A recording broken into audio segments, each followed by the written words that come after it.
ان کا کہنا تھا کہ جب تم دوسری شادی کر لو گی تو پھر کیسے خیال رکھو گی؟ اس کا کوئی خیال نہیں رکھ سکتا۔ میں نے کہا کہ میں دوسری شادی نہیں کروں گی۔ میرے لیے یہ فیصلہ بہت بڑا تھا۔ میری شادی کو صرف 3 سال ہی تو ہوئے تھے، مجھے آرام سے دوسرا رشتہ مل سکتا تھا، مگر میں نے یہ فیصلہ کر لیا اور میں نے کہا کہ میں نے دوسری شادی نہیں کرنی ہے، اور یہ بچہ میری اولاد کی طرح ہے اور میں اسے اپنے ساتھ رکھوں گی، تم لوگوں کو فکر کرنے کی ضرورت نہیں ہے۔ میرے اندر ایک عجیب طرح کی بہادری آ گئی تھی، کیونکہ شاید میرے پاس کھونے کے لیے کچھ بھی نہیں تھا۔ ان کی زبانیں بند ہو گئیں۔ میں نے کہا کہ یہ آپ کے بھائی کی آخری خواہش تھی اور اس کا گواہ ڈاکٹر ہے، آپ چاہیں تو جا کر اس سے پوچھ سکتے ہیں۔ علی بھی خوش ہو گیا کیونکہ وہ کسی کے ساتھ جانا نہیں چاہتا تھا۔ اس وقت اس کی عمر ہی کیا تھی، صرف 10 سال کا تھا۔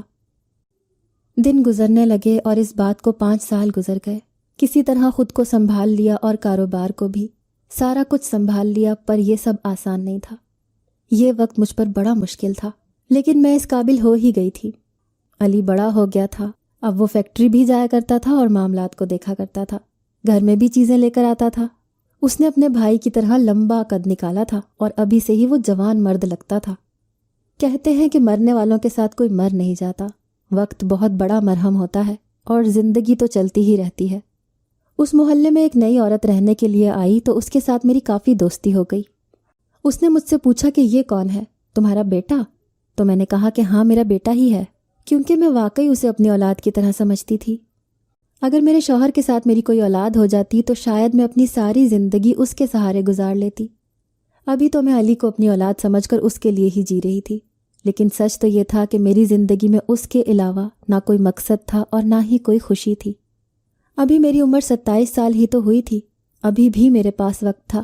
لوگ مجھے مشورہ بھی دیتے تھے، وہ کہتے تھے کہ تمہارے پاس اتنے سارے پیسے ہیں، تمہیں کوئی بھی مرد مل جائے گا، اور میں کہتی تھی کہ اگر وہ پیسوں کی وجہ سے مجھ سے شادی کرے گا تو پھر اسے میری قدر نہیں ہوگی، اور میں اپنے سابقہ شوہر کے ساتھ بے وفائی نہیں کر سکتی تھی۔ میں علی کو بھی محرومیوں کے حوالے نہیں کر سکتی تھی، میں اس کی زندگی میں کسی اور کو نہیں لا سکتی تھی، نہیں تو وہ نظر انداز ہو جائے گا۔ یہاں تک کہ مجھے میری اچھی دوست اور اچھا مشورہ دینے والے لوگوں نے بھی یہی کہا کہ تم نے وعدہ کر کے اچھا نہیں کیا، تمہیں ایسا نہیں کرنا چاہیے تھا، اور تم شادی کر کے کون سا سب کچھ بھول جاؤ گی۔ تمہیں علی کا خیال رکھنا ہے تو تم کسی اور سے شادی کر کے بھی رکھ سکتی ہو، لیکن تم اپنی زندگی برباد کر رہی ہو۔ پھر ایک ٹائم آئے گا کہ تمہیں کوئی رشتہ بھی نہیں ملے گا اور تم سوچو گی کہ کاش میں لوگوں کی بات مان لیتی۔ لیکن سچ تو یہ ہے کہ میں بھی اپنے شوہر کی یادوں کے ساتھ جڑی ہوئی تھی۔ مجھے اندازہ نہیں تھا کہ مجھے اپنے شوہر سے اتنی زیادہ محبت تھی۔ میں کسی اور کے بارے میں سوچ بھی نہیں سکتی تھی۔ مجھے ایسے لگتا تھا کہ جیسے میں اس کی روح کے ساتھ بے وفائی کر رہی ہوں۔ اسی لیے میں نے اپنے رشتہ داروں کو آہستہ آہستہ یہ سمجھانا شروع کر دیا کہ میری شادی کے بارے میں بھول جائیں، میں کبھی بھی شادی نہیں کروں گی۔ ان لوگوں نے بھی مجھے مشورے دینے بند کر دیے تھے۔ علی اپنے دل کی ہر بات مجھ سے ہی کرتا تھا اور سب کچھ بالکل ٹھیک تھا، لیکن ایک دن خاندان میں ایک نیا مسئلہ سامنے آ گیا۔ سب کا کہنا تھا کہ اب میرے شوہر کی جائیداد کے حصے ہو جانے چاہیے، کیونکہ میں اس کی بیوہ ہوں تو مجھے صرف اتنا ہی حصہ ملے گا جتنا ایک بیوہ کو ملتا ہے، اور باقی سارے حصے خاندان کے پاس آ جائیں گے۔ دراصل جب میرا شوہر اس دنیا سے گیا تو اس کے کاروبار میں تھوڑا بہت نقصان تھا اور معاملات اتنے بگڑے ہوئے تھے کہ جن کو کوئی سیدھا نہیں کر سکتا تھا۔ شاید اسی پریشانی میں آ کر وہ بے دھیانی میں ہی سڑک پر جا رہا تھا اور اس کا ایکسیڈنٹ ہو گیا تھا۔ لیکن پھر اس کے خاندان والوں کو یہ بھی پتا تھا کہ میں ایک پڑھی لکھی عورت تھی، اسی لیے انہوں نے کاروبار میرے حوالے کر دیا، یہ سوچ کر کہ یہ خود ہی اس کاروبار کو سنبھال لے گی، اور واقعی میں نے ایسا ہی کیا۔ لیکن ان 5 سالوں میں مجھے بہت زیادہ مشکل ہوئی۔ اب جب کاروبار بہت اچھا جا رہا تھا، اتنا اچھا کہ جتنا میرے شوہر کے زمانے میں بھی نہیں تھا، تو وہ لوگ اپنا حصہ مانگنے کے لیے چلے آئے تھے، کیونکہ ان کو پتہ تھا کہ وہ سارا کچھ ٹھیک نہیں کر سکتے ہیں، اور اب اس کاروبار کو وہ بھی آرام سے سنبھال سکتے تھے۔ جو مشکل وقت تھا اس میں تو کوئی آگے نہیں آیا اور نہ ہی ان کے اندر اتنی عقل تھی، لیکن اب ان کو سب کچھ آسان لگ رہا تھا۔ ایک دفعہ جب یہ بات ہوئی تو میں نے اس بات کو گول کر دیا، کیونکہ میں اچھی طرح جانتی تھی کہ یہ کس قسم کی سوچ رکھتے ہیں، جبکہ میرے شوہر نے جاتے ہوئے کہا تھا کہ جائیداد کا کوئی حصہ نہیں ہوگا، بلکہ جو بھی ہوگا وہ میرے بھائی اور میری بیوی مل کر آپس میں بانٹ لیں گے۔ لیکن وہ لوگ مجھ پر گھر اور جائیداد کے لیے مجھ پر کوئی کیس تو کر سکتے تھے، اور پھر ایسے کیس تو سالوں تک چلتے ہیں کہ انسان بوڑھا ہو جاتا ہے۔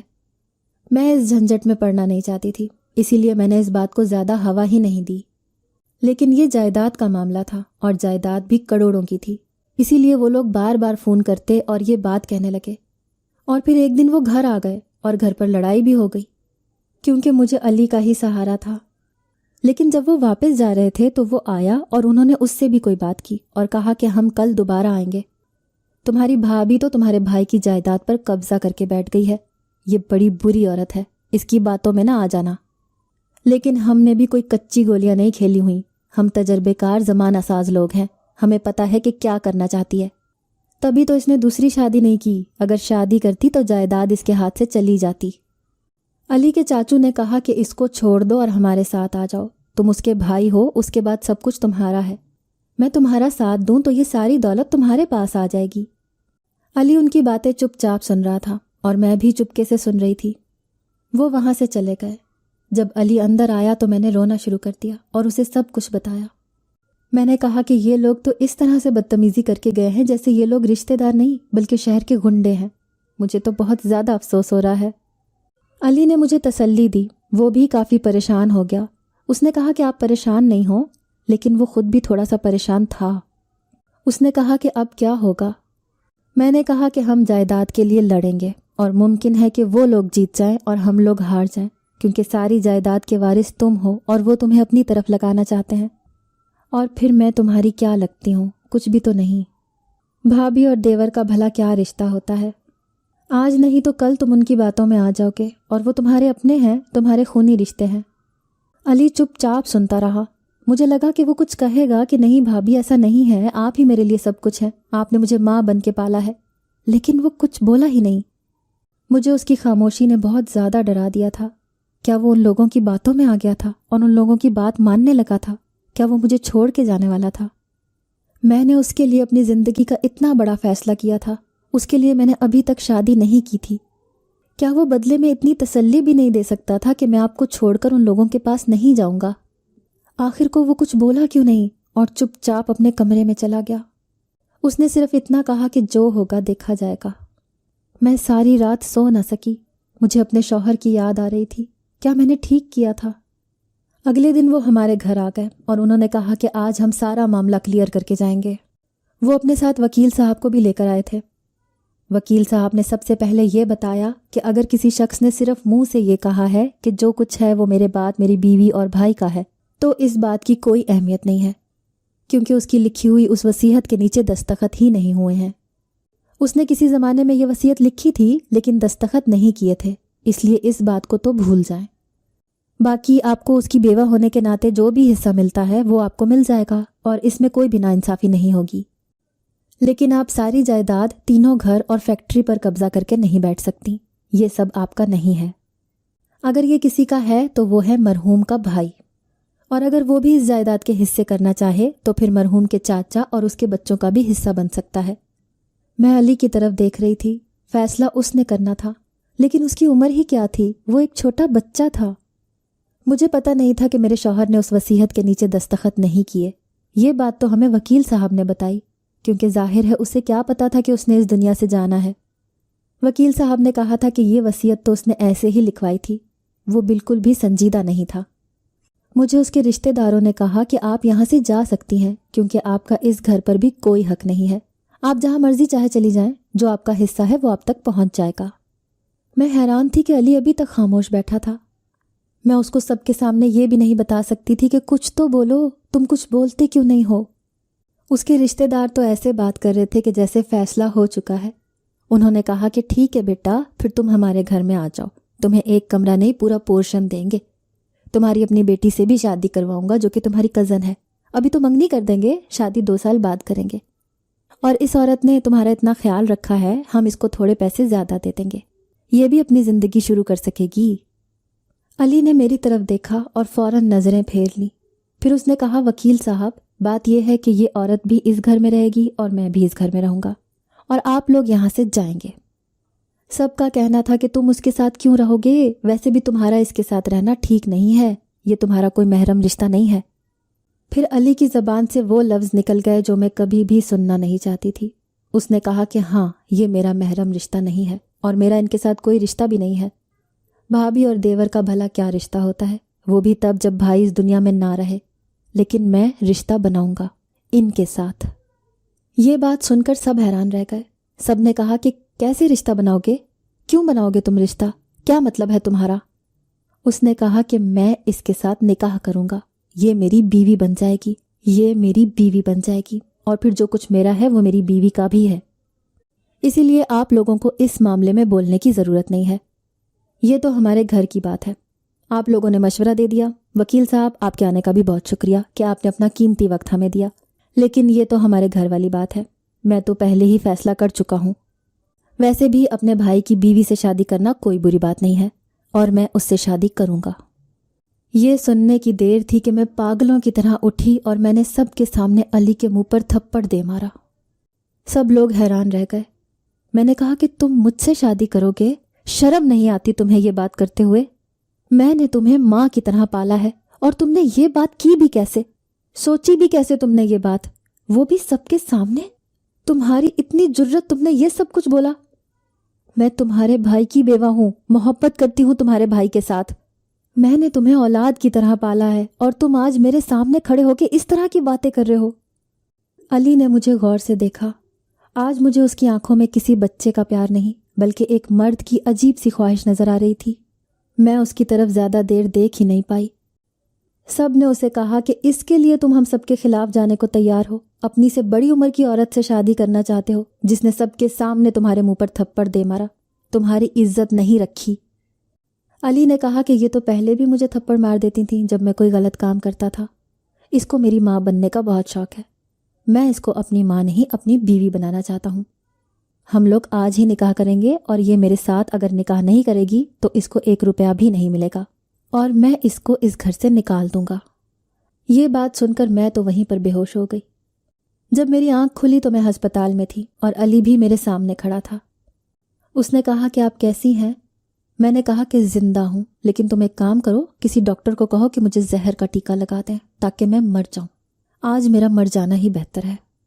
اس نے اس بات کا جواب نہیں دیا اور کہا کہ گھر چلیے، قاری صاحب اور 4 گواہوں کا انتظام ہو گیا ہے، آج ہمارا نکاح ہے۔ میں نے کہا کہ یہ سب کیوں کر رہے ہو؟ تم پاگل تو نہیں ہو گئے؟ اپنے بھائی کے بارے میں سوچو، کیا جواب دوں گی میں اس کو؟ اس پل کو یاد کرو جب میں تمہارے بال بنایا کرتی تھی، تم کو اسکول بھیجا کرتی تھی، تمہارے لیے ناشتہ بنایا کرتی تھی، تمہارے کپڑے دھوتی تھی، تمہیں پڑھاتی تھی۔ جب تم پریشان ہوتے تھے تو میں تمہیں اپنی اولاد سمجھتی تھی، اور تم بھی مجھ سے اپنے دل کی ہر بات کیا کرتے تھے۔ کیا یہ سب تمہارے دماغ میں بہت پہلے سے چل رہا تھا؟ کیا تم اس طرح کے انسان ہو؟ وہ میری بات کا جواب نہیں دے رہا تھا، بار بار یہی کہہ رہا تھا کہ گھر چلیں، آج ہمارا نکاح ہے۔ وہ زبردستی مجھے اپنے ساتھ گھر لے گیا، اور وہاں پر واقعی نکاح کی تیاری ہو چکی تھی۔ وہ سب کے سامنے مجھے صوفے پر بٹھا کر خود نہ جانے کس کو بلانے کے لیے چلا گیا، اور تھوڑی دیر کے بعد قاری صاحب ہاتھ میں رجسٹر لے کر آئے۔ مجھ پر ایک لال دوپٹہ بھی کروا دیا گیا۔ اس کے سارے رشتہ دار بھی اس کو منع کر رہے تھے کہ یہ سب تم کیا کر رہے ہو، لیکن وہ ماننے والا نہیں تھا۔ اس نے کہا کہ میں سب کے سامنے نکاح کر رہا ہوں تاکہ آپ سب کی زبانیں بند ہو جائیں اور آپ ہمارے گھر کے معاملات میں بولنا چھوڑ دیں۔ اور مجھے اس نے یہ کہا کہ اگر آپ نے میرے ساتھ نکاح نہیں کرنا تو آپ بھی اپنا بوریا بستر اٹھائیں اور اس گھر سے چلی جائیں۔ میں کسی ایسی عورت کو اپنے گھر میں نہیں رکھ سکتا جس کے ساتھ میرا کوئی رشتہ بھی نہیں ہے، اور نہ ہی میں اسے اپنے بھائی کے پیسے کھانے دوں گا۔ اگر ہم آپ کو آپ کا حق نہیں دیں گے تو کوئی قیامت نہیں آ جائے گی۔ ایسی کتنی عورتیں ہوتی ہیں جن کو بیوہ ہونے کے بعد ان کا حق مل جاتا ہے، اسی لیے چپ چاپ بیٹھ جائیں۔ مجھے پتا تھا کہ میرا اس دنیا میں کوئی بھی نہیں ہے، میرا دماغ معوف ہو گیا تھا۔ انہوں نے نکاح شروع کروا دیا، اور علی نے زبردستی میرا ہاتھ پکڑ کر نکاح نامے پر لگا دیا اور مجھے کہا کہ سائن کرو، نہیں تو وہ مجھے یہاں سے نکال دے گا۔ میں نے روتے ہوئے دستخط کر دیے، اور اس نے خود بھی ایسا ہی کیا۔ ہم دونوں کا نکاح ہو گیا تھا۔ سارے رشتہ داروں کی امید ٹوٹ گئی۔ اس نے کہا کہ یہ میری بیوی ہے اور سب کچھ اس کا ہے، اور میں اپنے بھائی کی طرح غلطی نہیں کروں گا۔ صبح وکیل صاحب کے پاس جاؤں گا اور وصیت میں لکھوا کر آؤں گا کہ میرا جو کچھ ہے میری بیوی کا ہے، کہ کہیں میرے مرنے کے بعد آپ لوگوں کو دوبارہ موقع نہ مل جائے۔ وہ لوگ وہاں سے چلے گئے، ان کا ویسے بھی ابھی کوئی حصہ نہیں تھا۔ میرا پہلا شوہر بھی مجھے یہ بتاتا تھا کہ یہ بہت برے ہیں، کہ ہمارے ماں باپ جب اس دنیا میں نہیں تھے تو یہ لوگ ہمارے لیے کچھ بھی نہیں کرتے تھے، اور انہوں نے ہمیں پناہ تک نہیں دی تھی، 2 وقت کی روٹی تک نہیں دے سکتے تھے یہ لوگ، اور اب اس طرح کی باتیں کرتے ہیں۔ وہ سب لوگ وہاں سے چلے گئے اور مجھے اس شخص کے ساتھ چھوڑ گئے جس کو ساری عمر میں نے اپنی اولاد سمجھ کر پالا، اور اس نے زبردستی مجھ سے نکاح کر لیا۔ اور اس کے بعد وہ کیا چاہتا تھا کہ ہم میاں بیوی کی طرح اس گھر میں رہیں۔ یہ سب کچھ کیا ہو رہا تھا؟ میرا دل کر رہا تھا کہ میں خودکشی کر لوں، اور میں اٹھ کر کھڑکی کی طرف جانے لگی کہ اس نے مجھے پکڑ لیا۔ اس نے کہا کہ بھابی، فضول میں الٹی سیدھی حرکتیں نہ کریں، اتنی سمجھدار ہو کر اتنی بے وقوفی نہیں کریں۔ میں نے کہا کہ الٹی سیدھی حرکتیں؟ تم نے جو آج میرے ساتھ کیا ہے، میں تو حیران ہوں کہ میری جان کیوں نہیں نکل جاتی، کیوں میں یہاں پر کھڑی ہوں، ابھی تک زندہ کیسے ہوں؟ تمہارے بھائی کی روح بھی تڑپ رہی ہوگی اگر وہ یہ سب کچھ دیکھ رہا ہوگا تو تمہیں بھی بد دعائیں دے رہا ہوگا کہ تم نے اس کی بیوی کے ساتھ شادی کر لی ہے۔ غلطی ہو گئی مجھ سے، مجھے تمہیں تمہارے انہی رشتہ داروں کے حوالے کر کے چلے جانا چاہیے تھا جب تم بہت چھوٹے تھے تبھی۔ میں نے سوچا تھا کہ تمہارے بھائی سے وعدہ کیا ہے اسی لیے تمہارا خیال رکھوں گی، لیکن تم نے کیا کیا؟ موقع دیکھتے ہی تم نے یہ سب کچھ کر دیا۔ اس کا مطلب تمہاری ہمیشہ سے مجھ پر نظر تھی اور تم میرے ساتھ یہ سب کچھ کرنا چاہتے تھے۔ جو تمہیں پہلا موقع ملا اور تم نے ذرا بھی دیر نہیں لگائی۔ پھر تم کس قسم کے انسان ہو؟ تمہارے اوپر میری تربیت کا اثر نہیں ہے اور تمہارے خاندان کے خون کا بھی اثر نہیں ہے، کیونکہ تمہارا بھائی جیسا بھی تھا پر تم جیسا بالکل بھی نہیں تھا۔ علی نے مجھے سر سے لے کر پاؤں تک دیکھا اور کہا کہ اب آپ کی بات ہو گئی ہو تو کمرے میں چلیں۔ میں یہ بات سن کر حیران رہ گئی۔ میں پھر سے اسے تھپڑ مارنے لگی تو اس نے میرا ہاتھ پکڑ لیا۔ اس نے کہا کہ میں کہہ رہا ہوں کہ اگر آپ کی بات ختم ہو گئی تو اپنے کمرے میں جا کر سو جائیں، کیونکہ ہمارا کوئی بھی نکاح نہیں ہوا ہے، وہ سب کچھ جھوٹ تھا۔ وہ مولوی، وہ سب میرے دوست تھے، میں ان کو پہلے سے ہی سمجھا کر لایا تھا تاکہ یہ رشتہ دار ہمیں ہمارے حال پر چھوڑ دیں۔ ہم دونوں کا بالکل بھی کوئی نکاح نہیں ہوا ہے، آپ میری ماں کی جگہ ہیں۔ آپ کو کیا لگتا ہے میں ایسا کر سکتا ہوں؟ آپ کو اپنی تربیت پر بھروسہ نہیں ہے؟ یہ جان کر مجھے بڑا افسوس ہوا۔ کیا آپ نے میری تربیت اس طرح کی تھی؟ یہ سن کر میرے تو آسان ہی خطا ہو گئے تھے۔ میں نے کہا کیا مطلب ہے؟ اس نے کہا کہ یہ لوگ ہم پر کیس کر دیتے اور ہماری آدھی زندگی عدالت کے چکر لگاتے ہوئے گزر جاتی، اسی لیے ان کے منہ بند کرنے کے لیے میں نے یہ سب کچھ کیا تھا۔ اب ہم یہ فیکٹری اور یہ جگہ بیچ کر دوسرے شہر میں چلے جائیں گے اور وہاں جا کر نیا کاروبار شروع کریں گے جہاں پر ہمیں کوئی بھی نہیں جانتا ہوگا۔ آپ کی جگہ ہے اور ہمیشہ آپ میری ماں کی جگہ رہیں گی۔ اور رہی بات میری شادی کی، تو میں ابھی شادی نہیں کرنا چاہتا۔ جب مجھے شادی کرنی ہوگی میں آپ کو بتاؤں گا، آپ ہی میرے لیے لڑکی تلاش کیجیے گا۔ میری آنکھوں میں خوشی کے آنسو آ گئے۔ اس نے کہا کہ اسی بات کا افسوس ہے کہ آپ نے مجھے غلط سمجھا۔ میں نے کہا کہ معاف کر دو مجھے، میں پریشان ہو گئی تھی۔ تو اس نے کہا کہ کوئی بات نہیں بھابی، سب کچھ ٹھیک ہو جائے گا۔ میں نے یہ سب کچھ ٹھیک کرنے کے لیے ہی تو کیا ہے۔ سب سمجھ رہے تھے کہ ہماری شادی ہو گئی ہے اور ہم نے یہ ہوائی اڑائی کہ ہم باہر کے ملک جا رہے ہیں۔ ہم نے سب کچھ بیچ دیا اور اس علاقے کو چھوڑ کر کسی اور شہر میں شفٹ ہو گئے۔ اس بات کو 10 سال ہو گئے ہیں۔ علی 25 سال کا ہو گیا ہے، میں نے اس کی شادی کر دی ہے اور اب اس کے ساتھ ہی رہتی ہوں۔ میری زندگی اسی طرح گزر رہی ہے، مجھے اپنی زندگی سے کوئی شکایت نہیں ہے۔ علی کی اولاد ہونے والی ہے، مجھے ایسا لگتا ہے کہ بس وہی میری بھی اولاد ہے، اسی کو پالوں گی اور باقی کی ساری زندگی اسی طرح گزار دوں گی۔